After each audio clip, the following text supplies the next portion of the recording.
Hey, what is going on, guys? Hexcomotive back in today with a brand new video, and as always, down in the title below will be the topic we're talking about today in High School DxD, and why is Xenovia set up for the best character development in High School DxD? And we know Akano did get some great development. I know that, I realize that, don't think I don't, guys. I know.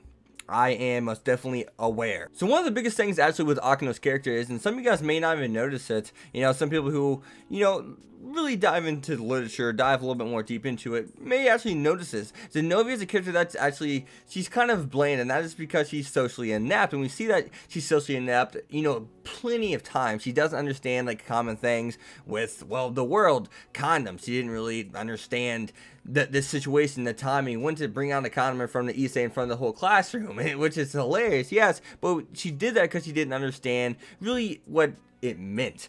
I won't say Rias now. Xenovia is a character who doesn't understand things in context. She knows what things are, like a baby, but she doesn't understand the significance of making a child in context. We see that plenty of time.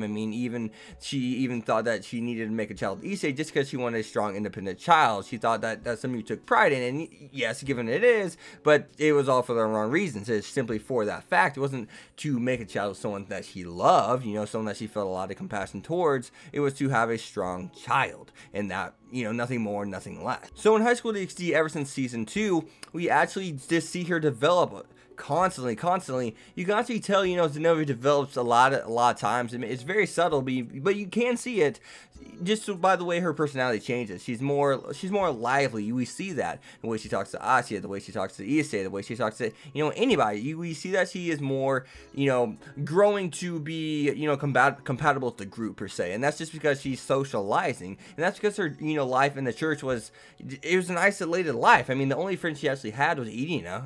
If we're talking to one person is not really gonna get you the social,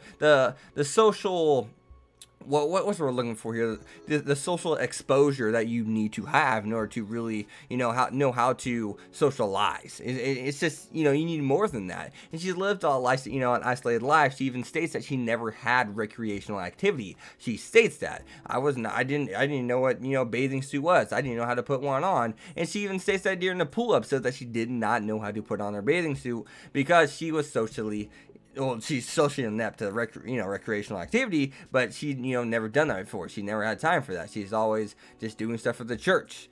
So that's something that's really cool because we're going to be able to dive. There's not any outs, which there's not outs in characterization in general, but there is a lot of ends in characterization, and that's what we're getting with Xenovia. Xenovia is a character where there's so many things we can just find out about her character.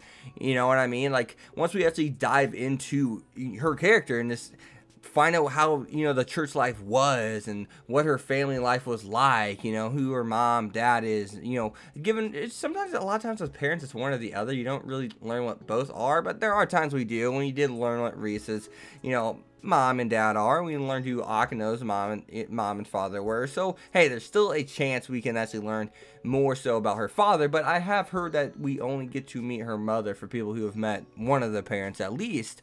So that's something that's going to be really interesting, what's her mom like compared to Xenovia, and it's going to be cool to see why Xenovia's mom is different than Xenovia. So that's why, these are reasons why her character is set up for the best characterization, the best character development, because the characterization is going to be so cool when we dive into actually, Xenovia's past life, what I mean, wherever she's in the church. It's really gonna, because the best thing about it is we have the foundation of she lives an isolated life. She states that she's with the church. It makes sense because they stay with the church and they only go on missions for the church. That's what the Holy Sword Project, them getting rid of those swords, that kind of showed that hey, we just go on missions. Hey, here's my character. I'm bland. I'm straightforward to the point. And once she joins the occult research club, we see her develop so much, just being more social. Becoming more social.